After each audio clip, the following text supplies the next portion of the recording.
Berikutnya, saudara, satu keluarga di Lebanon Selatan terpaksa mengungsi ke kapal nelayan untuk bertahan hidup akibat perang yang berkecamuk antara Israel dan Hizbullah.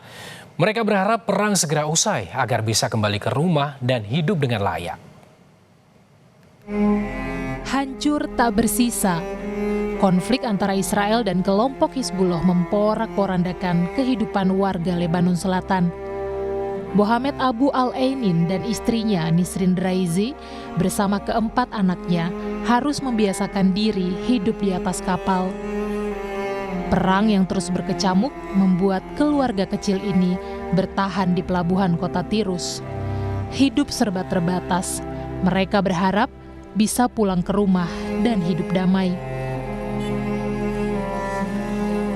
تصوري انك قاعده بمركب عفوا يعني ما فيكي مثلا تشلحي على راسك تغيري بدي ضل 24 على 24 لابس نومتنا اصلا مش مرتاحين. هاي الفرش اللي قلنا بنمدهم هنيك يعني بصراحه لا مش مرتاحين. لك مرتاحين نحن حابين ان شاء الله بس هيك الله يهدي البال ونرجع على بيوتنا. لا ما في شيء بيريح.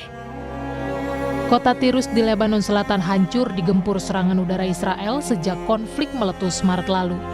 Seluruh bangunan luluh lantah memaksa ribuan keluarga kehilangan tempat tinggal dan kedamaian.